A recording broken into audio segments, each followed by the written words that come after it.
Okay, so these notes on quotations, I'm gonna go through it very quickly because you're gonna be able to use these notes like anytime we do anything with quotations.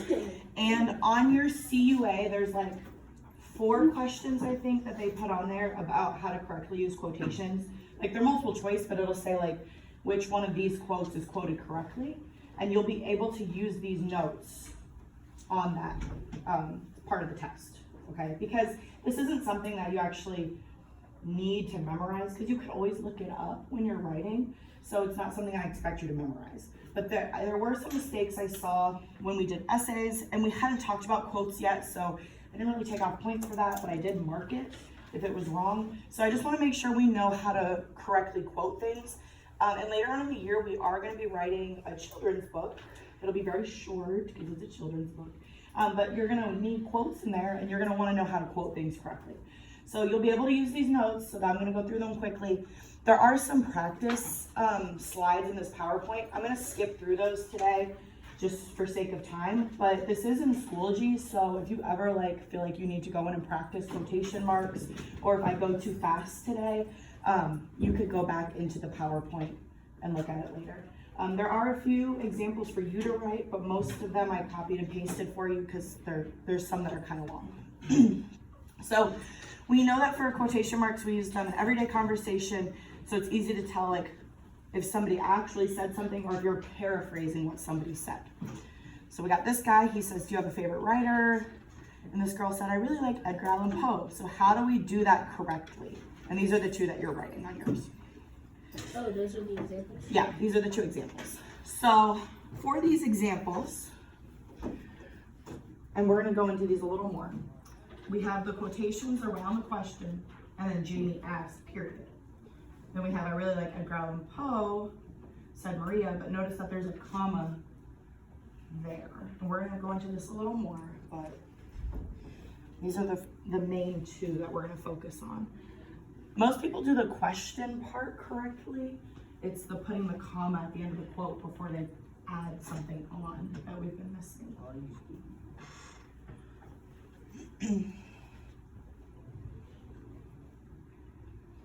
So these are the first 2 examples. Get those on there. Make sure your comma and your question mark is in the right spot. That's important.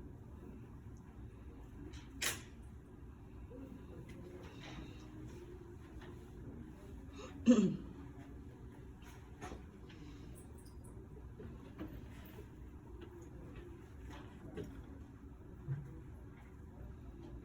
gonna go quick, so if I leave you behind, just let me know. Oh wait, don't go.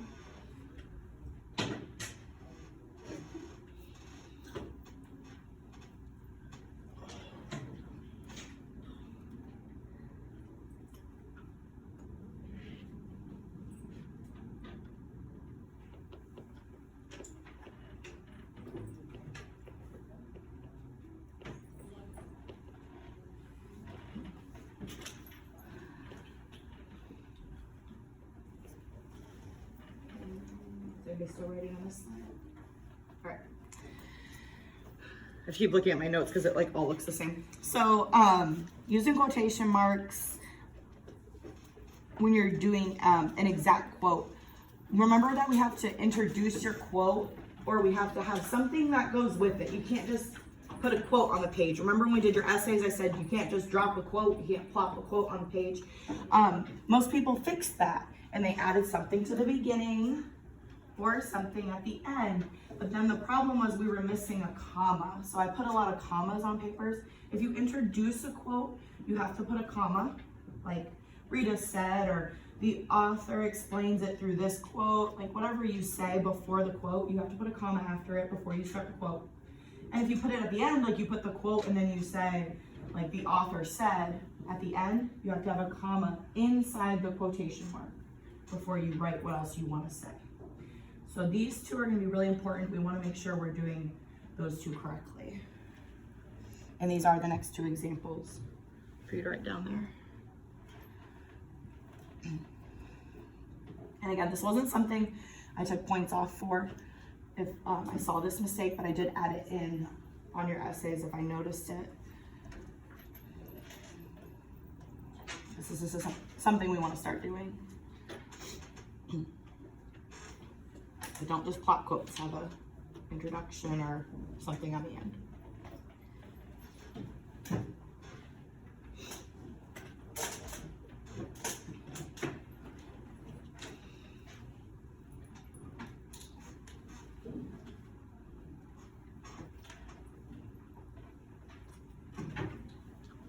So most writing is on this page. After that, there's just a couple more. And then I filled in the rest for you. I'm just having you write the main examples that we use the most down. Anybody still writing? Okay.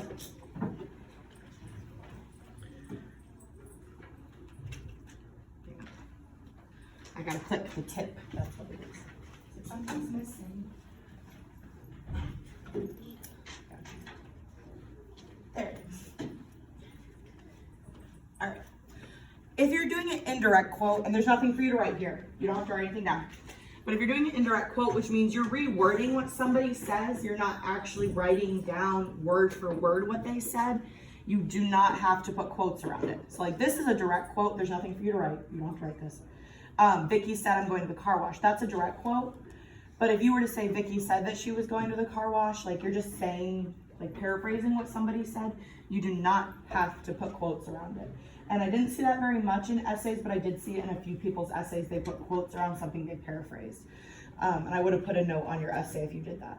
So just make sure if you're rewording it into your own words, you don't have to put quotes. All right, this is the next one.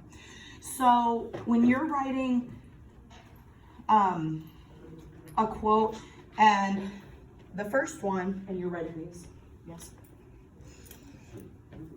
Yeah, these go under the last two examples down there at the bottom.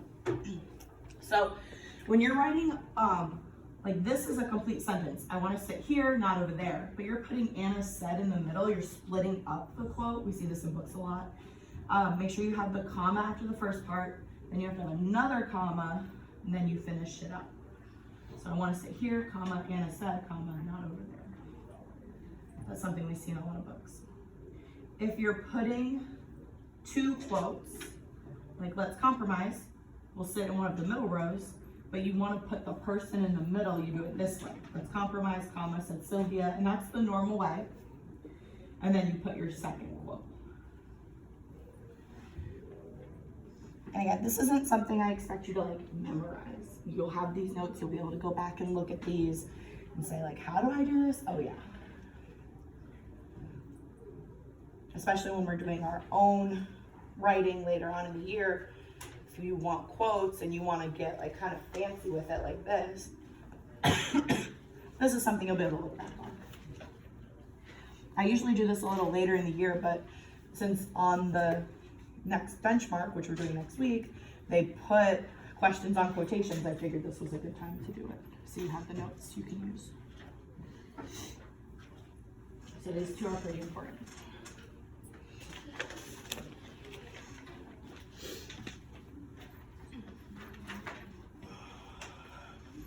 That was the main page of writing. There's just a few more examples you have to write down.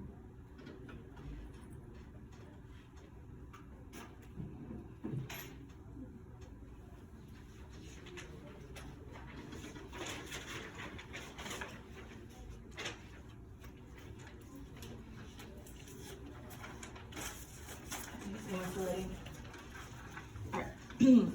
These you already have on yours.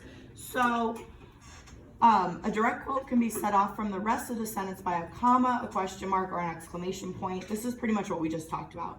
So I'm going to put them all up here. So when you have a direct quote and you want to add something to the end, the comma goes on the inside, the question mark goes on the inside, the exclamation point goes on the inside. Notice how these are all on the inside of the quotation marks. I did see some people putting like the comma on the outside of the quote or like a question mark on the outside. There are times you put the question mark on the outside, but we're going to talk about that next. But for the most part, they go inside the quotation here. Okay, this is when we place commas and periods inside the quotation mark. There are times it's outside, but these are the times it's inside. I haven't seen the movie yet for Mark Julian, but I've heard it's excellent. Notice how these go inside the quotation mark. Wait, did you have to write that or is that on yours? It's on Okay. Semicolons and colons outside the quotation mark. I noticed some people kind of wanted to do this, but weren't sure how to do this. We hadn't talked about semicolons yet when you guys wrote your essays. Remember, we use a semicolon between two complete sentences.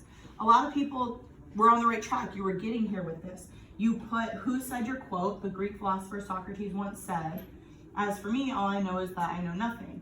And you put your quote. But then you wanted to just go on to why that person said that, because we have to explain the quote, right? I make sure you guys did that in your essays.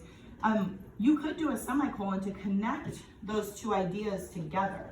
Like, this is the person, this is what they said, here's why they said it. You could put a semicolon in there to connect those ideas together. So that's something you might want to start doing in your next essay. When you do your quote, you might want to put a semicolon instead of a period to explain your quote, because then you could just go right into your next sentence this way. So this is just another option for you when you're writing quotes. The colon is when you're making a list of things, and that needs to go outside the quotation mark too. The following students have been named most likely to succeed: Corey Baxter and Sally Lane. So if you're going to do something with a list of things, then you could put the colon on the outside. We don't use colons very often. Okay. Here's why we place things inside of the quotation marks. And these two you are writing, the yellow ones. Those are at the bottom of your page there. The reason we place them inside is that's the part where there's a question or where someone's exclaiming something. Is it cold in here is the question. The server asked is not part of the question.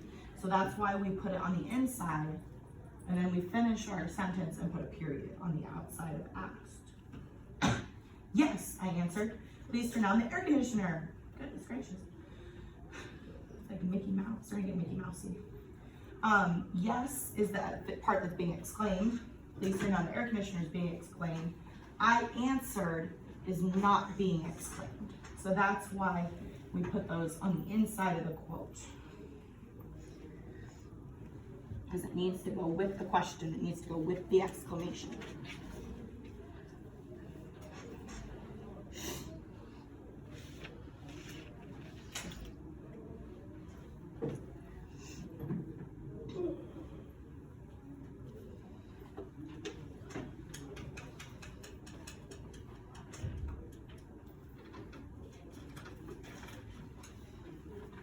And again, I know I'm going fast, but you'll be able to use these next week.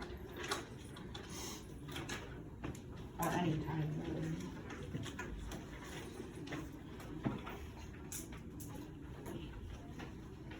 Are we still writing? Okay. Good. Okay.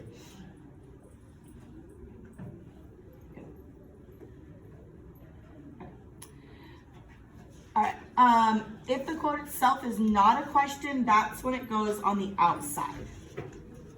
So I am having you write these two because this is a different situation.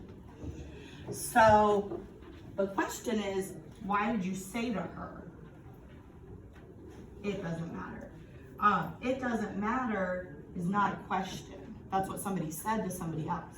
Why did you say to her? Why, like if you were to ask somebody, why did you say to her, it doesn't matter. Yeah, so this part is the question that you're asking somebody else, that it doesn't matter is what somebody else said, but they didn't ask a question. They said that to somebody, they said it doesn't matter. So that's, in this case, we would put the question mark on the outside. So the trick to this is reading your quote, knowing what is in the quotations, and seeing if that part is a question or an exclamation, or if it's needs a period. So it doesn't matter is not the question, so we put it on the outside in that case. It's not an insult to be called a bookworm. Bookworm is not an exclamation. That's just what someone would call it. But this part is. It's not an insult to be called this. That part they're exclaiming. So that's why the exclamation point is on the outside. These are the only times it's on the outside. Okay, you have to see what is in quotes. What is it the person actually said? Which part is the question? Which part is the explanation? And then I think there's just one more thing you'll have to write after this, and I did the rest. Because they start to get really long. The examples. I think I have to click tip. Yep.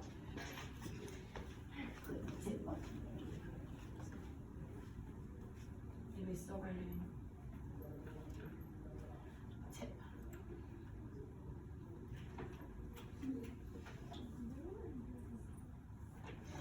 Sometimes both parts are a question.